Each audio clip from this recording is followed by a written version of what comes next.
it kind of hit me like, oh man, I had no clue what I was in for.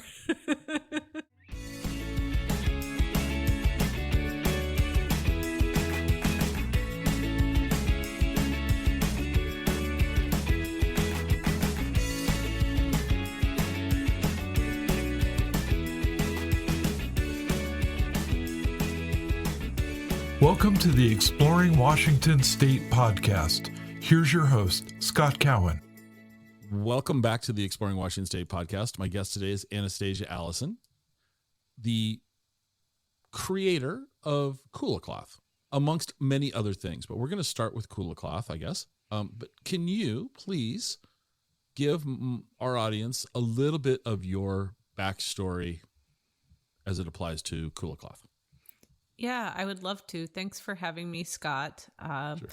My name is Anastasia. I'm the founder of a small company called Kula Cloth, and I got my start in the outdoor industry, I guess at a young age. I've always loved being outside, hiking, spending time camping. That was always a place where I felt like I could be myself.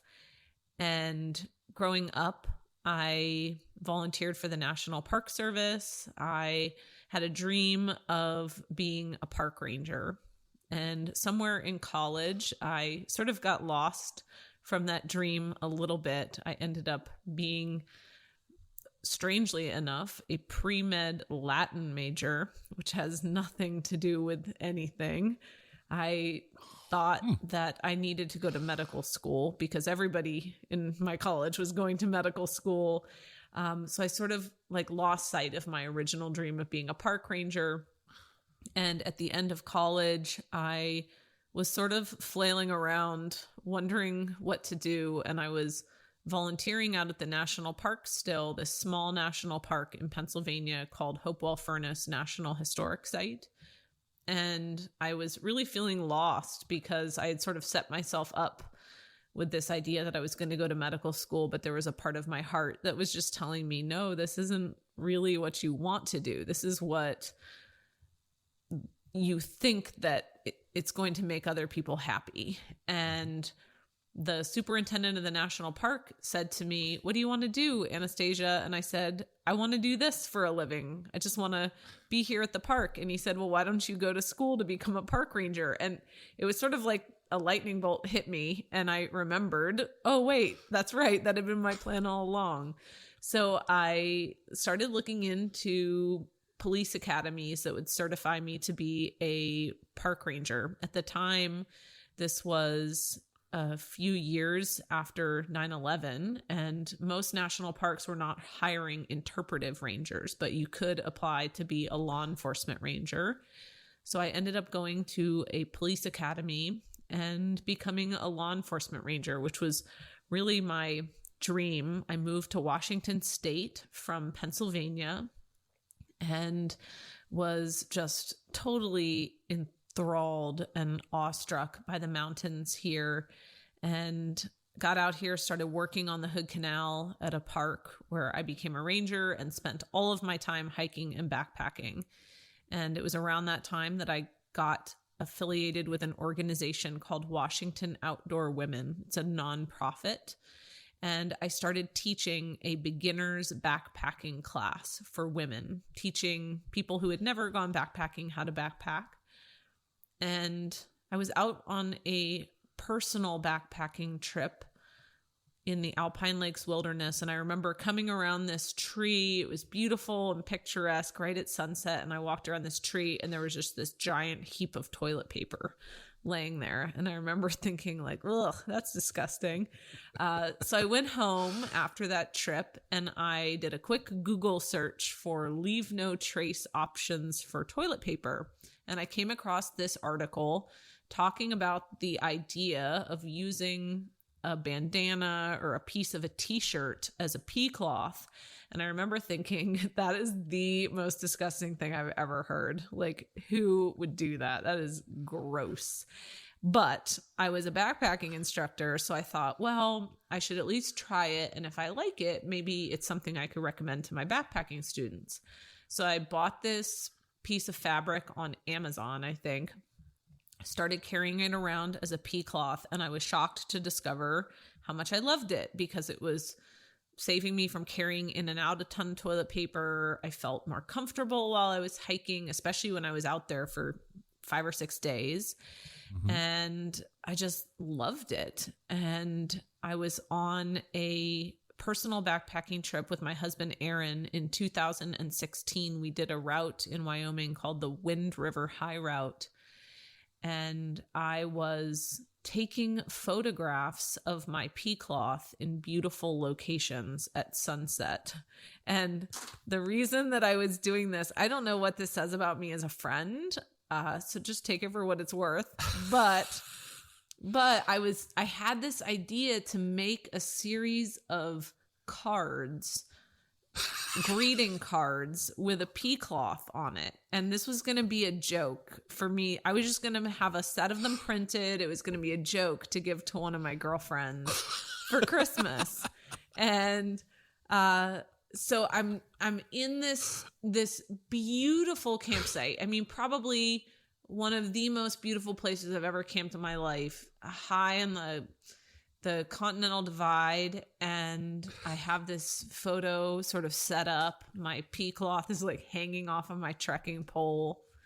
And all of a sudden, out of nowhere, I mean, it just felt like this thought sort of arrived in the ether. It was just sort of this idea, like, why isn't that a real piece of gear? Or I wish it looked cooler, like, you know, not just this ugly scrap of fabric. And I kind of wondered, hey, has anybody ever designed something to be like a legit pea cloth? And I thought about all this gear I was taking up there that had a lot of thought put into it. And yet this one piece of fabric that arguably I'm putting in a relatively sensitive part of my body looked like I had, you know, grabbed it out of some rag bin. And so I thought, I bet people would be less squeamish about this whole concept of using a pea cloth if it felt like a real piece of gear. So I went home after that trip and I did a little bit of research on what it would take maybe to design something like that, and immediately got scared away because I saw a lot of money that I didn't have. I saw a lot of knowledge that I didn't have. I saw just a lot of what ifs, right? Why would people even buy this? And so I pretty much talked myself out of it right away. And it wasn't until a couple years later, and I will shorten this part of the story unless you want me to go deeper into it, but it basically involves a near-death experience and me sort of realizing that all the fears that I had in my mind were just being made up by me, and that really I was the one holding myself back. And so I started taking little steps, and that was how Kula Cloth came into existence in the world. All right. So I'm going to pause you there because I don't know how else this lines up. You were previously on our show as part of the Musical Mountaineers. How did that come about? So that's a really interesting question because I feel like the Musical Mountaineers is such an important part of Kula Cloth as well. So I mentioned that I was a park ranger.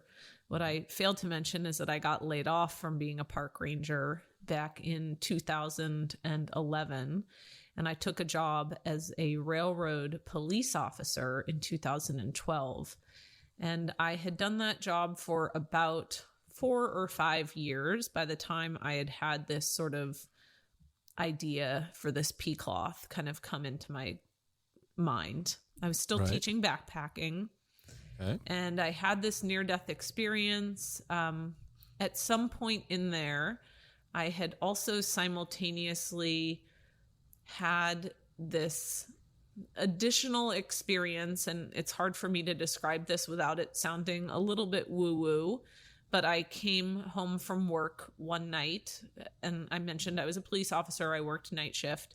Came home from work one night, and a little thought popped into my mind that just said, go play your violin on the summit of a mountain. And I remember thinking, yes, this is my ticket out of working for the railroad, because at the time I was very unhappy working for the railroad. I was working extremely long shifts, and it was a relatively traumatic job. As you can imagine, trains and people don't mix very well.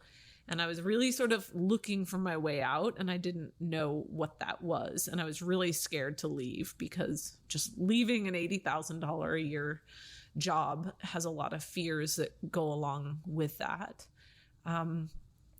And through a really serendipitous series of events, I ended up meeting this woman named Rose, who, unbeknownst to me, had a dream of playing her piano in the mountains. And I finally made the decision to leave my job. So I left my job at the railroad, and Rose and I started doing these sunrise serenades as the Musical Mountaineers, never really expecting that to be anything more than just two friends going out into the mountains and playing music.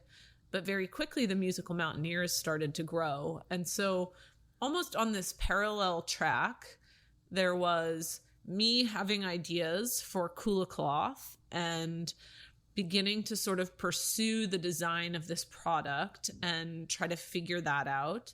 And then simultaneously, there's me and Rose taking our instruments out into the mountains. And I really feel as though in some way the Musical Mountaineers was this way of bringing me back to the present moment and keeping me focused on moving forward without needing to know all the answers. Like when you're creating a product or building a business, it's really easy to get stuck in your head and like obsess about all the stuff you don't know, or just be fearful. I mean, I was petrified. I had given up my job and I had no money. I was dumping it all into this business. I was making $0. And when you are living in that place of lack, the most important thing you can do is to do something, anything that makes you feel abundant, because staying in that fear and worry is only going to attract more of it into your life. And so it was like, as I moved forward with Kula and would sort of get into these little blocks to my creativity or my momentum or my motivation, or just feeling really frustrated or like I didn't know what to do next, it's like I would go out and play my violin in the mountains, and then I would come back and it sort of felt like, okay, magically the answers started to line up for me. And so it was really amazing how playing music in nature sort of became this, like, I almost want to call it the lubrication for the path for Kula to flow really easily. I think if I hadn't had that outlet, I think that it would have been much easier for me to get stuck and give up. I agree 100% that it's easy for somebody who's, whether entrepreneur, creative, to get stuck trying to figure out the answer to something that seems important, but in the reality is it's not. Whether that's a self-limiting belief, I'm only speaking from personal experience here, or so it's interesting that these coincided. Mm-hmm. Yeah, I don't think that Kula could exist if it had not been for the Musical Mountaineers, really. Okay. I think that's what got me through those really early stages of entrepreneurship where everything feels so raw and impossible, right? Because it's this dream you have and you tell people about it. And in those early stages, people give you very well-meaning advice, but most of the time it is very fear-based.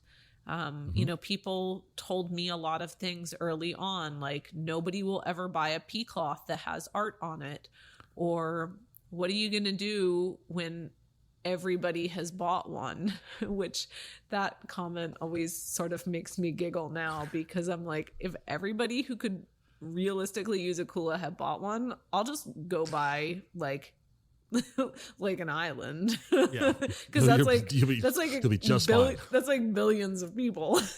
You'll be just fine. Even if 10% of the world's female population buys, you're just fine. Yeah. And it's so people also, they, would ask like, oh, what's your business plan? Or, and it's interesting because it would have been easy, I think, to talk myself out of it and tell myself, when you're spending thousands of dollars that you don't have on fabric, it would be easy to just be like, what am I doing? And especially on a piece of fabric that's meant to absorb urine. I mean, I remember just laying on the couch in our house, like sobbing, like, what have I done? I gave up my job literally for a piece of fabric that is designed to absorb urine. Like, I had this idea that when this product launched, I was either going to be sort of the laughing stock of the outdoor industry, or people would be like, oh, Anastasia, this is brilliant. And I figured, well, either way, I'm going down in a blaze of glory. So just have to go for it. So I have a couple of questions come out of that for me now. Question number one: you were married at the time you were starting Kula Cloth, correct? Mm-hmm. What did your husband say? I mean, obviously, we know where you are, so we know that you came to an agreement. As a couple, you came to an agreement. But so what was that like over dinner? Did you just sit down and go, "Hey, I think I've got this idea." But has he? Yeah, what was his response when you broached this for the first time? So my husband's name is Aaron, and when I first started talking about leaving my job and wanting to do something else, there really weren't any clear plans, if I'm being honest. Like Kula Cloth, the idea for Kula Cloth had happened back in 2016, and then it had sort of faded away. But I kind of had this vague idea of, I'm going to do something in the outdoor industry. I'm going to teach backpacking, and I'm going to do this coaching thing. And it was very vague, but I have to give it to Aaron. From the very, very beginning, he had 100% full belief that I was going to do something. And he didn't really need to know all the details of what it was going to look like, which he's an incredibly supportive person. And he really sort of felt like he knew that I was going to do something really cool, and he wanted his role in it to sort of be that he would keep working while I was going to build whatever this was. And so he's been really unbelievably supportive since the very beginning. And what is really, really exciting to me is that my goal from the very, very beginning was to get Kula to a point where he would be able to leave his job and focus on something that he loves, because he has never really had the opportunity in his life to do that. He just sort of went from job to job, like kind of ending up where he was. And what's very exciting to me is that in 37 days from today, it will be his last day at his job. So he has started his own stained glass business.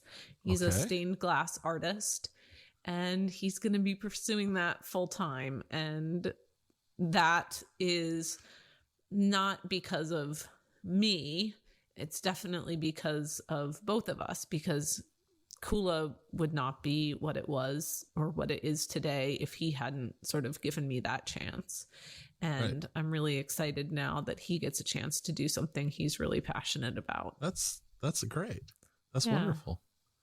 I had a feeling that, we probably wouldn't be sitting here talking about Kula Cloth if you didn't have a good support network to get started. Every entrepreneur it's very lonely at times, but you also need, I think, you have to have people that believe in, they might not understand what you're doing.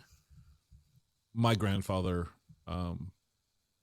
worked in the electrical trades, is an electrical wholesale warehouse selling electrical supplies to electricians, right? And his advice to me was, get a union job, save 10% of your pay, and you'll be fine. That was what he grew up. That was his thing. My dad worked for one corporation for 39 years before he retired. I've never fit into the box of good. I basically say I'm unemployable. And my family, my mom, my dad, luckily for me, I mean, my father passed away a few years ago, and he basically said to me very near the end that he was proud of me, which is something I think every kid wants to hear from their parents. Mm-hmm. And then he goes, I finally get it for you. I'm like, okay, cool. So, you have to have, but I've had friends through the years who have, you're going to do what? You talk about Washington State? What? What? And then so you have to have that. You do. And even when you do have it, I think what you said about it being lonely at times is also still true, because as the entrepreneur and somebody who has been gifted an idea, right? You almost have this compulsion to like bring this thing to life, and mm-hmm. nobody else has that in their mind like you do. And mm-hmm. so it does feel sometimes very lonely, because it's almost like you watch this thing come to life, and it is literally like an extension, not to get too cliche, but it's like an extension of your soul, like birthed out there into the world. Mm-hmm. And it feels very vulnerable and raw to put it out there the first few times. And I still remember the first few months, maybe even year, of telling people what I was doing. And it was like the vision I had for myself and what I wanted to do wasn't quite matched up yet with like what I was actually doing. And so every mm-hmm. time I would tell people that I worked in the outdoor industry or what I did, I felt like I was might as well have just been putting a sock in my mouth, because I felt like such a fraud at first. Like, who am I to do this? And it was easy to like look at other people who were on day 10,000 of their journey, and here I am mm-hmm. on day 1, and right. feel like such a failure. And really, I had to get out of that comparison mind and into a more collaborative, creative spirit. And the more and more you do that, then it's like you get this momentum going.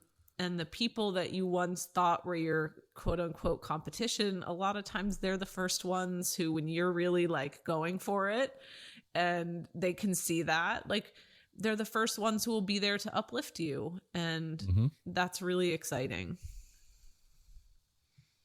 I think to keep us within the navigational beacons of time for this episode, I'm gonna do you a disservice, and we're not going to talk about the conceptualization, getting it to market.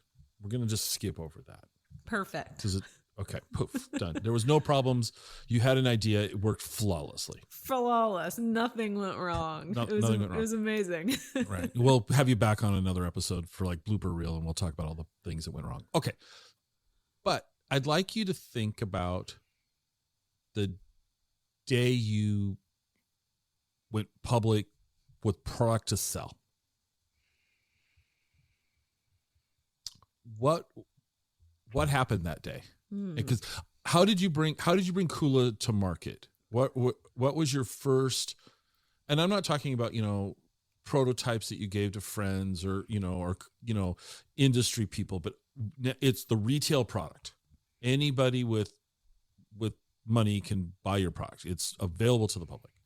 Yeah. What was that day like? Well, I felt sick for most of the day, if I'm being completely honest, like literally nauseous, pit in my stomach. I was about to tell people about this thing that I had poured my heart and soul into, lost sleep over, cried over, everything over.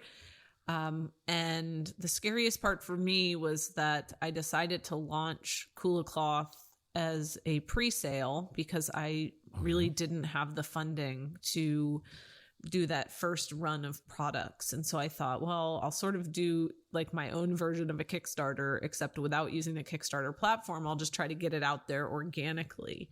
And so I had a factory in Pennsylvania who was going to make the product for me. And I was sort of all set up on the manufacturing side of things. I had sourced all the materials, like everything was good to go.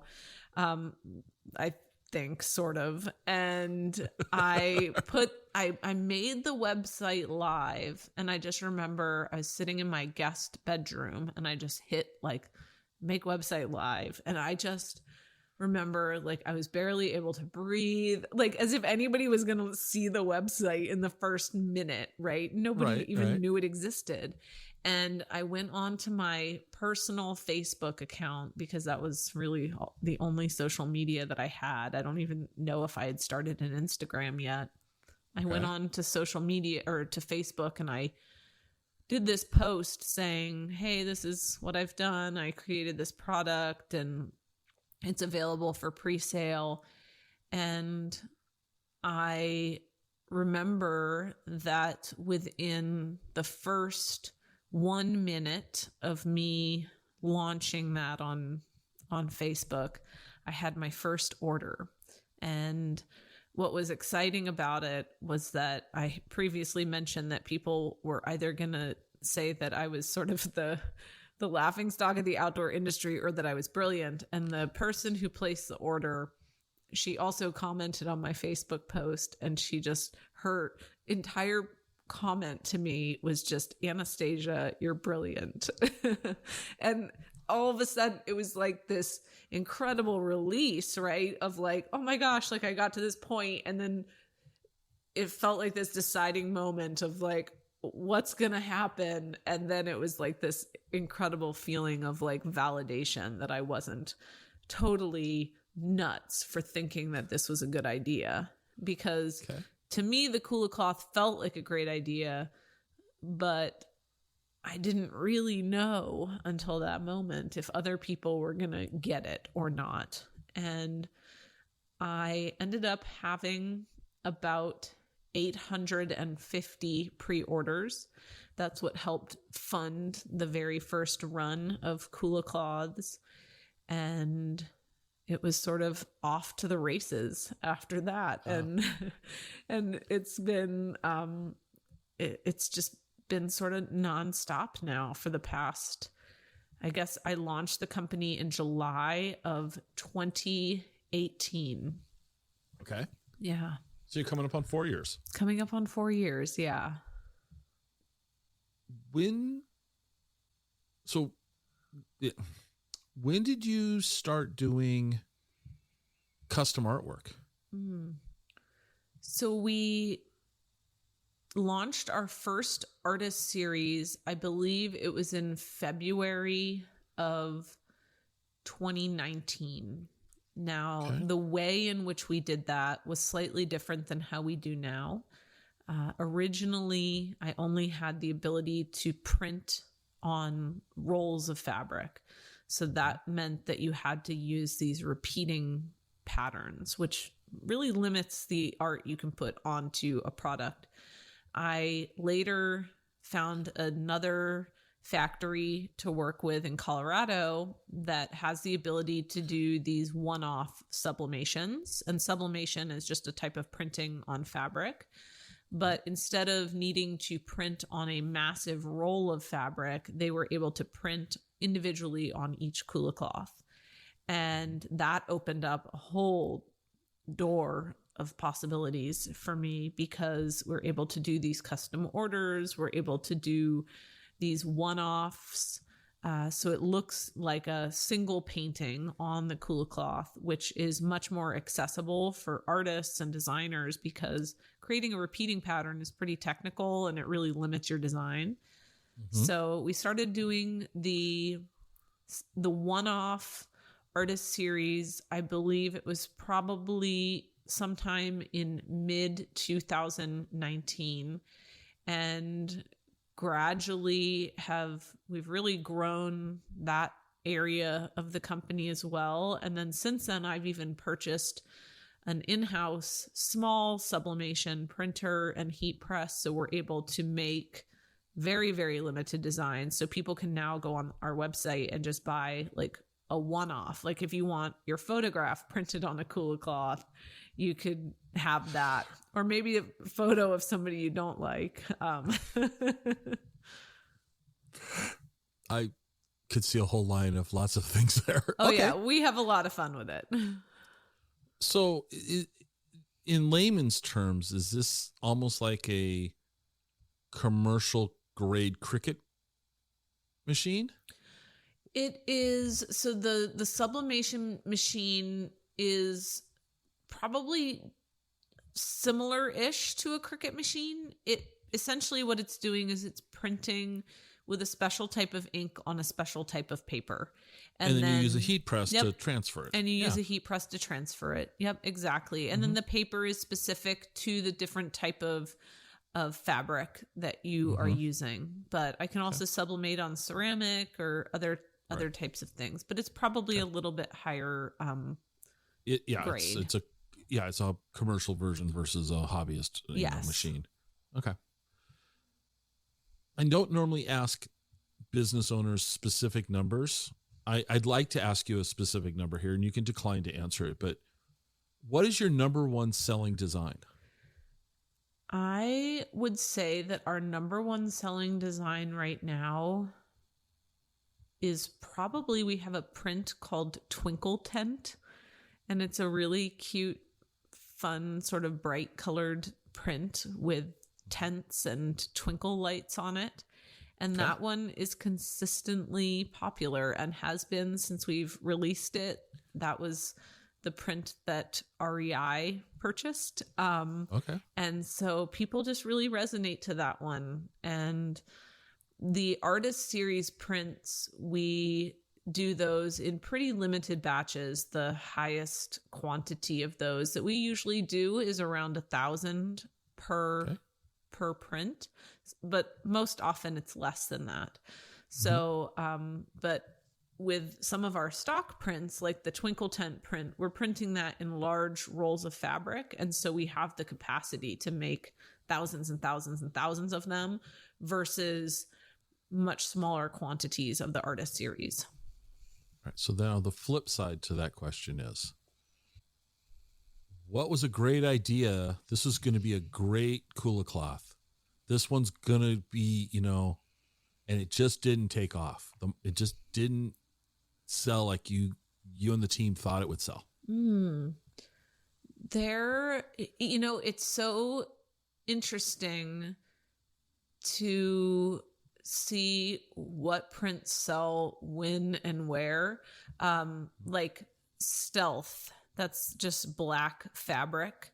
That one, you would think that it's not super popular because it's like kind of boring, but that one actually is pretty popular. For a time period, we had a plain gray Kula that was called Stone. And I would say that was probably our least popular one. We also had one called Tarn, and it was just plain blue. It was very boring, and that was not very popular. Well, see, like the black one though, you could market it as discreet. It is, and that's why I call it Stealth, because not everybody out there necessarily wants people to know what that thing is hanging off of their backpack.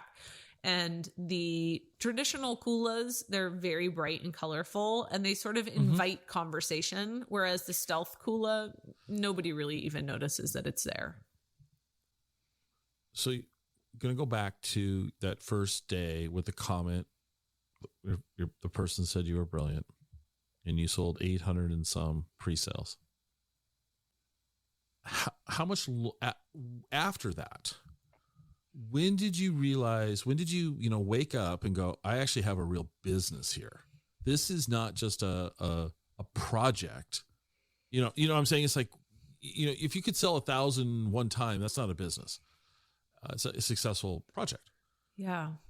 When did you realize, wow, this is really a viable business? There's a pretty specific moment for that. And I believe it was when I started getting customer service emails, because in my mind, I had put so much effort into shipping this product out, creating the product, getting it out there. And I sent out all these pre-orders, and there it went. There it goes out into the world. And what I hadn't really thought about was that, okay, you've just sent something to another human. You have had a transaction, and there's now a relationship that doesn't just disappear. And there might be a problem that customer has. Like maybe it gets damaged in the mail, or maybe it gets lost, or maybe they decide they want to change it out for something different. They want a different print. And it was when these customer service emails started rolling in that I was blissfully unprepared for with my Gmail account, that all of a sudden I was like, oh my gosh, like I have to manage this all the time. I'm not messing around anymore. This was not just like a one-time thing where I send stuff out and now that's it. Good job, Anastasia. You're done. This is not going to end. And I would start to see the orders come in. People would post about it on social media. More orders would come in. And then all of a sudden I started to find myself really juggling things and having to do stuff all the time. And that's when it kind of hit me like, oh man, I had no clue what I was in for. And the truth of it is, if you would have known what you're in for, you probably wouldn't have done it. Yeah, probably not. You probably would have been way too much work. So at the time that we're recording this is basically April of 2022. I don't know if you know the exact number, so we'll allow you to say approximately. Approximately how many different designs are you currently selling? And you can cheat and look at your website. It's okay. Oh my gosh. Yeah, I was literally about to cheat and look at my website. I think we have It's an open book interview. Okay, good. If it's open book. Well, I just looked at my website and it says that we have 56 different products on there. 56. Now, not all of those are Kulas, I will say. We do have one of the things that we added to Kula Cloth was we added something called the Kula Marketplace, which is something that I'm pretty proud of. It's a marketplace that features products that are made by members of the Kula community, other small businesses, and so we've featured different items that are not necessarily Kula Cloths. And then I think we have a couple joke items for sale on our website too that nobody will ever buy because I've priced them at about $100,000 each. So I'm on your website now too, so I have to wait a second. But yeah, 56 different items. And when I started, I had two items. I had Galaxy Cloth, Galaxy print Kula Cloth, and I had a print called Nice Axe, which had an ice axe on it. And I had those two prints, and that was it. I haven't clicked into the item, but we're going to talk about two items. Okay. Number one, I'd like you to explain to me the hand-forged sustainable Kula Cloth display branch. What is the process that those are sourced? Well, okay, so the hand-forged sustainable Kula Cloth display branch is, I will preface this by saying that it's for sale on our website for $3,800.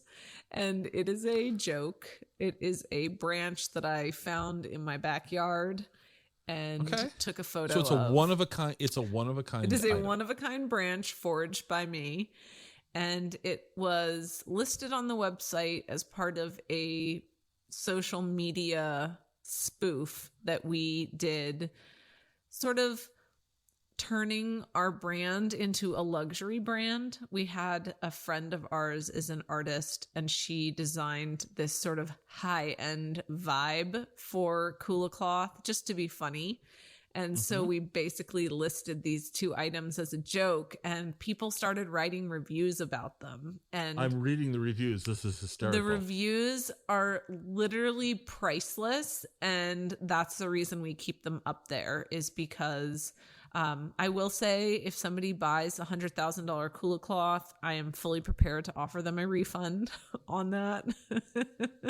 Well, okay, so that's the other product. So you're offering a Kula Cloth for premium urinators, Yes, priced at $100,000. Yeah, nobody has bought one yet, which is a real disappointment, because I've thought to myself, all I really have to do is sell one of those.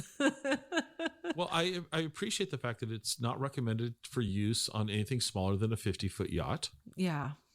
20,000 thread count. I don't even know if 20,000 thread count is a thing, but Well, you're going to have to find out if Elon Musk orders one of these, for somebody. I'm ready for you, Elon. Oh my gosh. I feel, the thing about Kula is that we don't really follow too many rules when it comes to social media. It's just more about like having fun and making people laugh and encouraging this creative playfulness. And that's where those two products came from. And originally it was sort of this one-off joke. And so I put them on the website to be funny, but then a whole bunch of people chimed in with these reviews, and people, when they discover those products on the website, they love reading the reviews so much that I've just left them up on the website. Shifting gears to not traditional, referencing that. Yeah. What inspired you? Where did this Victorian cat come from? So, Because, like I told you before we went live, I read your newsletter and I find your newsletter to be entertaining. I really appreciate And this Victorian cat cracks me up. What's the deal? Well, I put a lot of work into writing our newsletters, and so it genuinely means a lot that you enjoy them that much, because I have intentionally meant for them to be real content and not just spammy. The Victorian cat was a image I had seen on social media, and I thought it was adorable. I love cats. I have 3 of them, and it was just really funny. And I thought, we should do a meme with this cat. And my sister and I came up with this idea for this meme. And I think the very first meme that we ever posted was back in June of last year. And the cat is sort of standing there wearing these Victorian pajamas, and it kind of has a stunned look on its face. And I think our caption was, the look on your face when somebody grabs your Kula Cloth off your backpack. It was something silly like that. And people really liked it. And the next day, we were trying to come up with content to post the next day.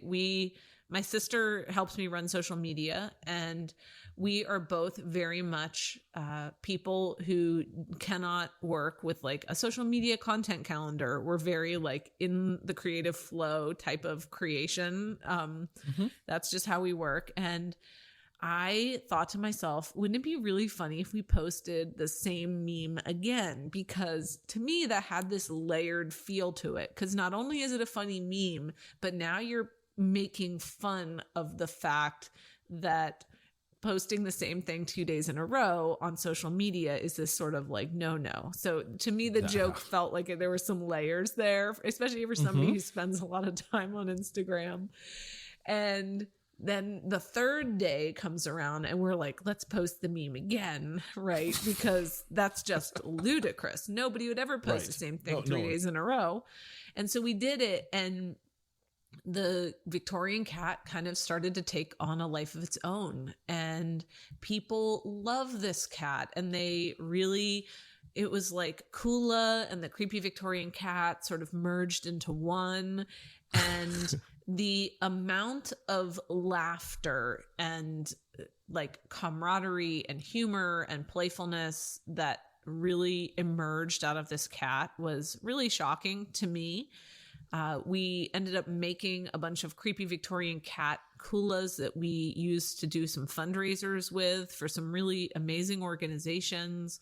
So it really sort of turned into something very positive, and we are just about to launch actually an entire collection of products based entirely on this creepy cat. And I never imagined that this cat would play a part in my business, because, I mean, seemingly it has nothing to do with a pea cloth other than the fact that people have like adopted it and love it. And it's been really fun I mentioned that I just am a person who loves to like go with the flow and see where it takes me. And I think had I had a structured plan, it wouldn't have left things open for like this very unexpected path. And I've just loved doing everything with this silly cat, and people really like the cat, and it makes them smile. And I think ultimately to me, what the cat represents is connection. Like if you have a thing for this creepy cat and you see somebody else with that creepy cat, it's like an instant, like a connection on like a real human level that you can have. And to me, that's like a moment of goodness that wouldn't have otherwise existed. I'm on your, I'm looking at your sales cart right now, and the creepy cat stocking, the knit cat cap. I'm laughing because there's this guy, you've got this guy wearing it, right? The cap is the model. And I'm like, you can't really see what it is. And then I went to the photograph where it's blown. I'm like, oh my God. Yeah. That's hysterical. Yeah. I'll put you on the spot. You said you have a new line. Can you share more about that at this time? Or is absolutely that still secret? No, it's not secret at all. We have, okay. So we have two different kulas with an original painting of the creepy Victorian cat, who's done by our creative director, Amanda McIntyre. So she did this beautiful painting of the creepy cat and made this beautiful background for it. And so we have two different kulas. We worked with the folks at Pride Socks to create our own creepy Victorian cat socks. So these are like socks with this beautiful design on it, and then a creepy cat on both sides. We have a pair of pants, jogging. So I'm into dancing big time. Mm-hmm. And this is a pair of joggers that was designed by my good friend Mallory, who owns a apparel company called Ewer. She's based out of Missoula, Montana. And they helped us create a pair, I'm calling them the creepy Victorian cat dance pants, but they're a pair of joggers with creepy cats and bright colors and patterns all over it. And then we have a small selection of backpacking food cozies with the pattern on it as well. And then the last sort of, I guess the biggest piece in the collection, and there's only two of them available. I have a friend who started an ultralight quilt making business, and these are like technical quilts to go backpacking with. And she had custom fabric printed and made two ultralight technical quilts that have the creepy cat on them. So we're going to be selling these two sleeping bags. And so this is the little collection that's going to be launching, and I'm really excited to see all of these creepy cats getting out into the world. I love just thinking about the people who will be wearing these items or using them, and like the conversations and the laughter that will surround those moments. Right. And to me, that is the really exciting part of it. So yeah, it's been fun to put it together and figure out how to like launch a collection, because that's something I've never really done before. It's usually just like individual products, and this will be interesting to see how my tiny team handles fulfilling a bunch of orders in one day. So when do these drop? They drop on Tuesday, the 26th at 11 a.m. Pacific time.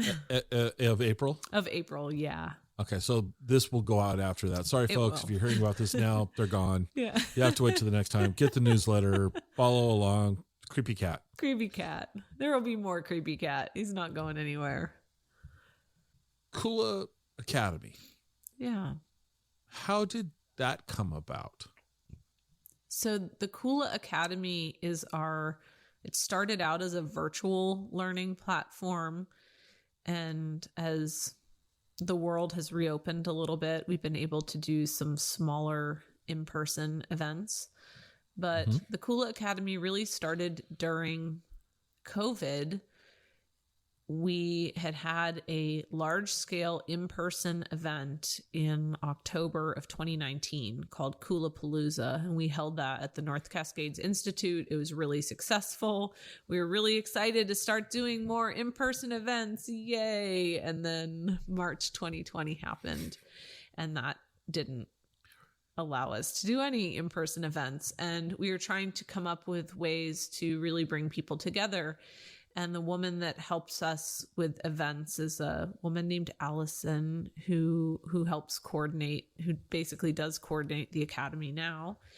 And we came up with this idea to play online Pictionary. And so we just put it out there on social media. Hey, free online Pictionary game. And it was so much fun. People loved it. And we decided to do it again. And so we started doing these monthly free Pictionary games. And then at some point, we started asking people to teach classes. And in the time that the Kula Academy has existed, I think we've hosted close to 400 different events, I believe. Wow. Yeah, we've hosted just a tremendous amount of events over the past few years. Everything from painting to backcountry cooking, to Kula hooping. We have a book club that meets twice a month. We have a dance experiment that meets daily where we get together and dance. We have a self-defense class coming up. We have, we're now doing whitewater rafting. We have hiking meetups. We're trying to start doing those all over the country as we sort of get more and more people within the community who want to lead those types of trips for us. But the idea with the Kula Academy really was, in the beginning especially, was just to connect with other people, because so many people were really isolated during COVID. And I think that the mission of that has stayed the same. It's to provide these classes that give people the chance to connect more deeply, not only with themselves, but also with others, and really to be a place where people feel like they belong without needing any particular amount of experience or expertise. To me, the subject matter of the class is not what I am particularly focused on. It's more about like, what's the connection that person can get from taking a class? Like, are they going to walk away feeling something elevated about themselves or about others, about the planet? And so it has become this sort of fun assortment of classes that, we have people from all over the world who dance with us every single day, or, take a painting class. And it's been really fun to see that grow. I think the thing that I've really liked about it is that because we've built the Academy in the way that we have, it has allowed us to reach more people than if we were only doing like in-person events. Obviously, you can only have so many people show up and you're limited by time. But when you start doing some of these virtual events, like I think one of my dance classes, we had close to 300 people registered to dance virtually with me. And that kind of stuff really excites me. Like giving people a surprising, like they come to Kula because of a pea cloth, right? And it's my hope that they leave with a lot more than just a piece of gear. You've mentioned dancing. Please elaborate. Yeah. I hope you have another 3 hours for this episode. I'm kidding. We've got time. We got time. But how did that get started? Yeah. So back in this was the end of 2020, I was actually making a promotional video for the Kula Academy on Instagram, mostly as a joke. And I was pretending to be one of Britney Spears' backup dancers. And so I was just dancing on Instagram. It was just very silly. And I realized after I sort of did this fake dancing video, like I felt this just sense of like bubbliness and excitement and joy, and just realized like how much fun it was. And I was always one of those people who said, oh, I don't know how to dance, or I'm not good at dancing. And I would sort of be the wallflower during weddings, right? Like never, ever venturing onto the dance floor. And for some reason, I decided, you know what? I had a lot of fun dancing, doing this fake Britney Spears video. I am just going to try dancing every single day and see what happens.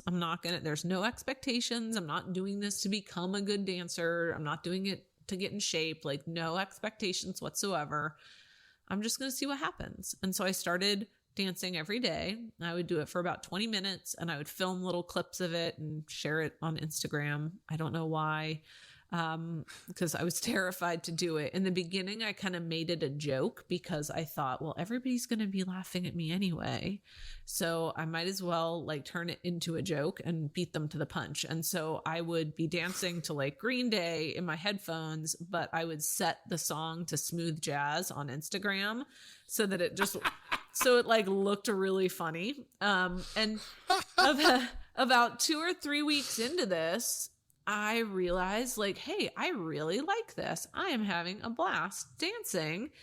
And so I started like actually lining up my dancing with the real music that I was dancing to. Okay. And I would catch myself anytime I heard myself saying something like, well, I'm not good at dancing, right? Because that's sort of something that we all do, is we try something new and then we immediately offer this disclaimer about how we aren't good at the thing.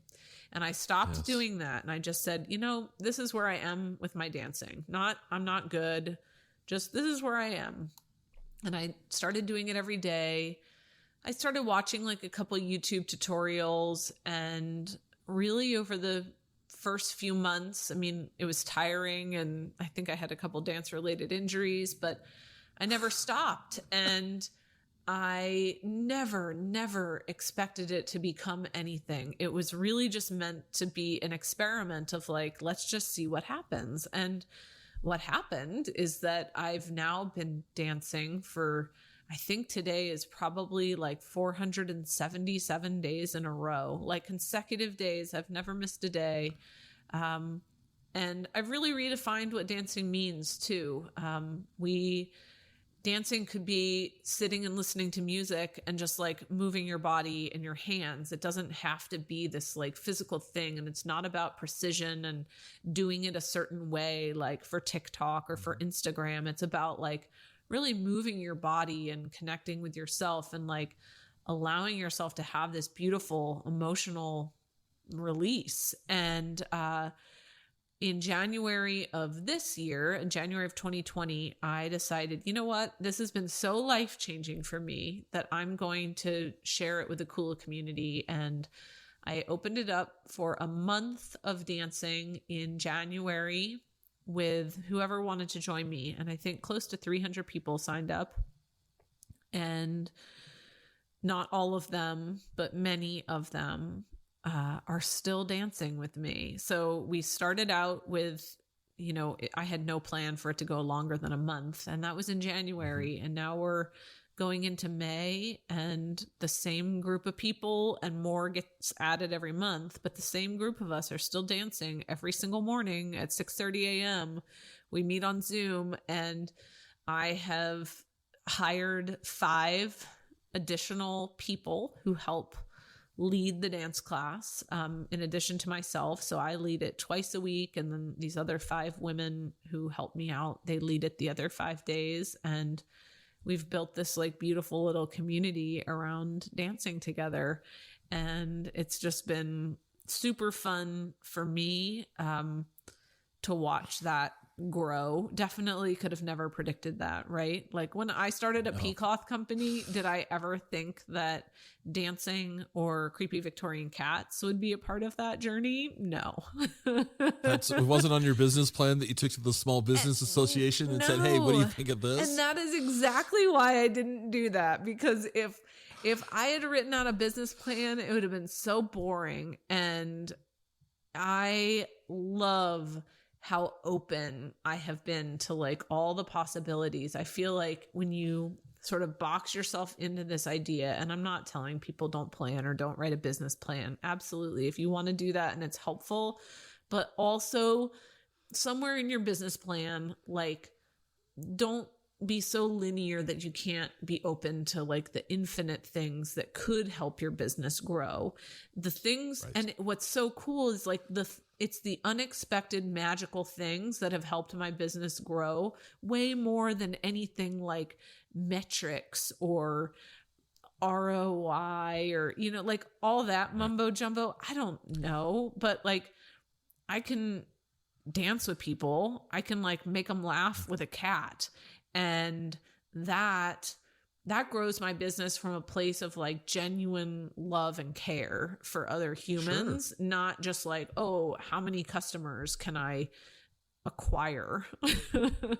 And, because for me, ultimately, that is not what is important. I think when you come from a genuine place, it's the connection that's the most important.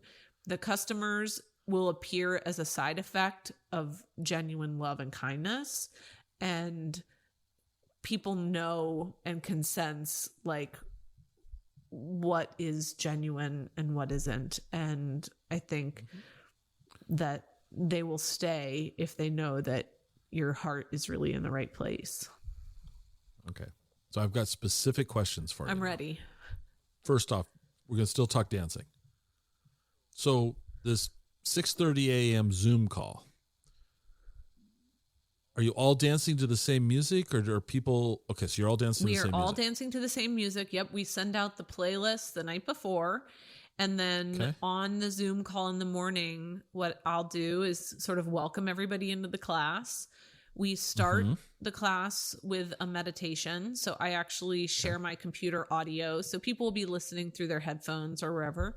But we start out the call. We all do like about a 10-minute meditation together.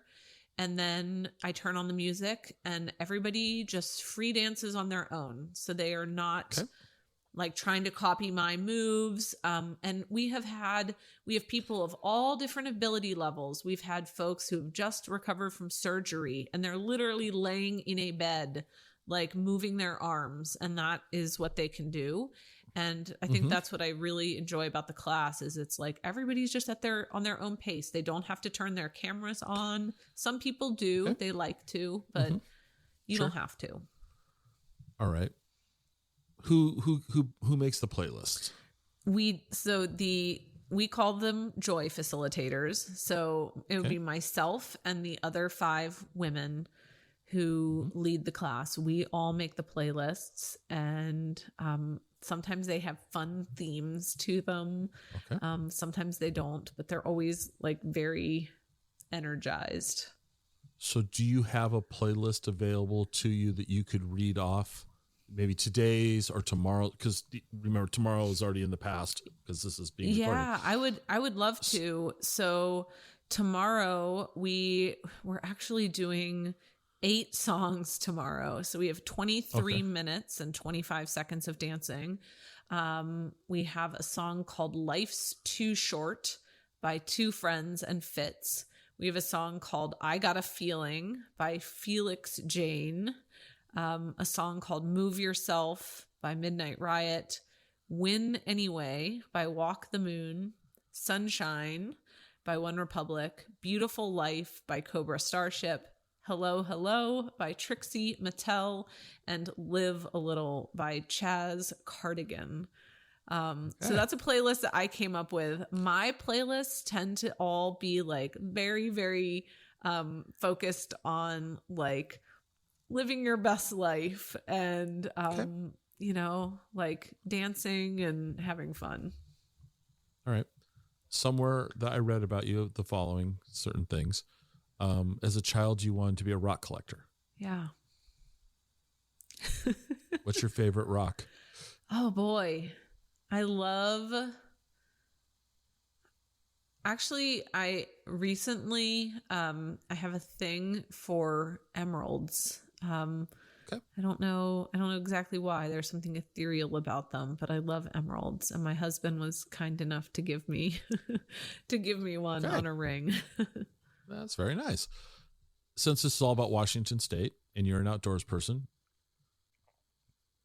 share a hike with our listeners that is maybe not incredibly well known, that is worth the effort, or where you like to go. Not your secret spot that you don't want to share with people, not that tree that had the toilet paper and the beautiful view. But give us a suggestion of a good hike in Washington. Oh my gosh, there's so many hikes that I'm thinking of. Okay, I have one in mind. I love Thunder Mountain. Actually, okay, take that one back. I'm forgetting the name of the lakes. Okay, it's Thornton Lakes. I had my 2 T lakes mixed up there. So Thornton Lakes, it's in the North Cascades National Park. And you can hike to Thornton Lakes. And then if you are a little bit more adventurous, you can scramble. You don't necessarily have to go to Thornton Lakes, but you can scramble sort of beyond Thornton, and you can climb up to the summit of a peak called Trapper's Peak. And it is just some of the most spectacular views of the North Cascades. And I have never seen too many crowds when I'm up on that trail before. It's gorgeous, like absolutely stunningly gorgeous. I will say that the route up Trappers is a little scrambly at points, a little steep. It's a long hike, but it's definitely worth the effort. Okay. You also, in your social media, wherever I saw this at, you drink coffee. I do. Your preferred type of coffee? Right now, I have been drinking J5 espresso, Emperor's Blend espresso. So J5 is a little coffee stand in Leavenworth. And if you've never been to J5, you should absolutely go. It's probably one of my favorite coffee places in Leavenworth, or in Washington rather. The other coffee place that I love going to, and they don't roast their own beans, but they buy from a lot of amazing coffee roasting places, is Narrative Coffee. And Narrative has 2 locations. They have one in Everett and one in Bellingham. I've been to the Everett one. That is a really cool space. It is an amazing coffee shop. I really like how they treat coffee like, bars have, rotating taps, or, I love how they have rotating coffee going through there. Yeah. Yeah, I think it is that's a great hands place. down probably. I would say J5 is fantastic. I think Narrative is like, if you want to have like a next level coffee experience, then go to Narrative. Chocolate chip cookies. Oh.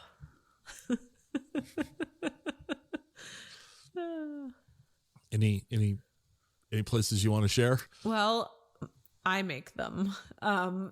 And I'm so partial to mine that I've sort of ruined myself to any other brands. In fact, I have tried some very well-known chocolate chip cookies, and I don't want to badmouth any brands, but I was highly disappointed in some like professionally baked chocolate chip cookies before.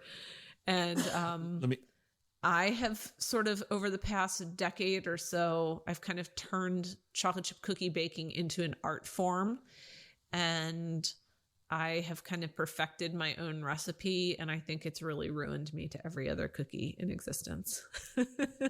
Let me ask you about a commercially available chocolate chip cookie. Yeah. Chips Ahoy. Oh, no, those are too crunchy.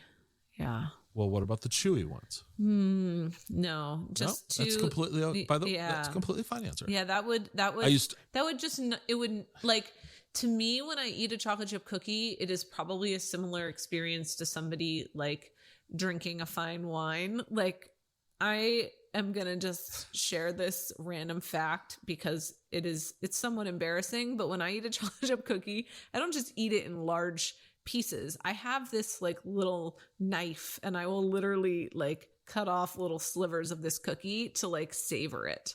So this is very fine chocolate chip cookie eating process for me. Okay. When you're not running your pea cloth empire, probably never thought of it in those terms. What do you like to do for fun? Obviously, you're going to say outdoor stuff, but what else? What do you and your husband like to do? What's entertaining for you guys? I used to be on the go all the time, and this is before Kula Cloth. I was hiking or backpacking and always had to have something, or I would literally almost have an anxiety attack if I didn't have something planned. And over the past few years, and I don't know if it's maybe because COVID sort of forced everybody into relaxing their ways a little bit. It was probably good for me in some sense because I was sort of running at this very exhausting pace and had this almost unhealthy desire and need to like always be doing something. And I now sort of jokingly refer to myself as the most boring, exciting person you'll ever meet, because I really love doing very simple things now. My husband and I are incredibly fortunate enough to live in a house that is located in the mountains, and we have access to a lake. And so we spend a lot of time here just hiking around the property near our house and paddleboarding out on the lake and spending time with our cats. And I love rollerblading. So I live near Arlington, Washington, and I spend a lot of time rollerblading on the Centennial Trail. We also like to play music together, go out to dinner. And if we do go on vacation together, we often like to go to desert environments just because it's a little bit different than Washington. So I love going to Utah and exploring canyons or Death Valley and seeing lots of different environments. So, but I also sort of jokingly call myself a little bit of a hermit, and I refer to my house as a hermitage because it takes a lot for me to leave. And yeah, I love being home. Okay. Last personal preference question.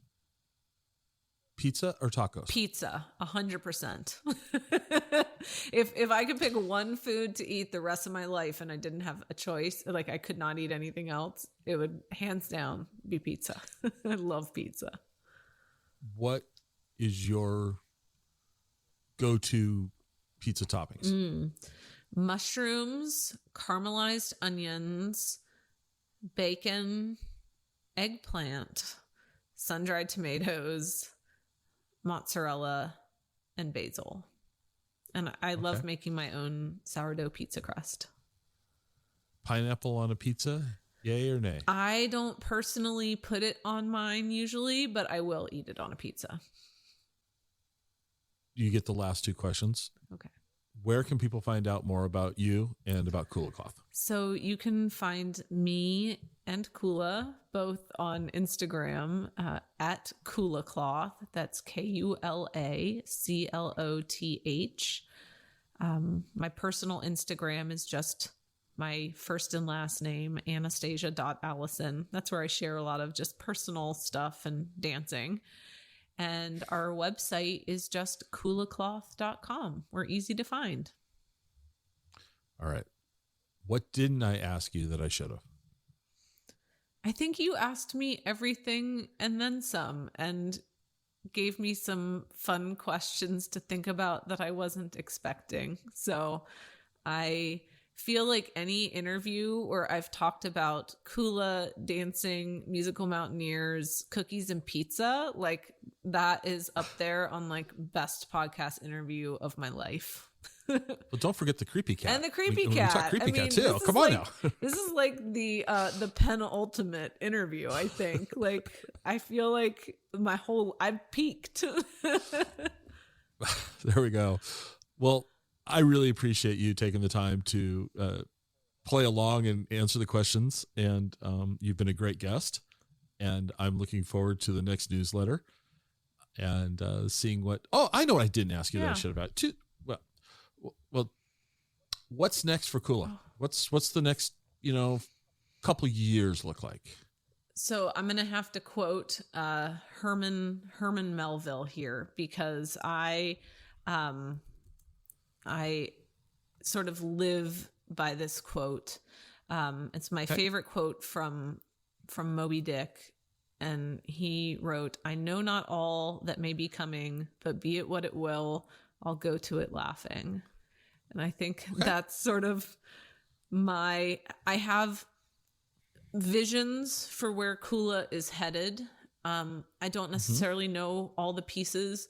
I would say one big tangible thing that I am sort of actively wanting for Kula in the next couple of years is a physical space, like a real building that Kula owns. Right now, we're running out of addition to a shop. And I would love to own a little building and like have a little dance studio and a little art gallery in it. So that's something I'm working on. And otherwise, I'm just excited to watch it grow into what it wants to become, as maybe corny as that sounds. Okay. Well, I'm not going to ask the other question because we didn't talk about how you named the company. People will just have to look elsewhere and find that information because I know it's out there. It's on the website. Exactly. Go visit the website. If you're curious why it's called Kula Cloth, go to the website. Again, thank you so much. This was a lot of fun. And like I said, I'm waiting for the next newsletter. Thanks so much for having me, Scott.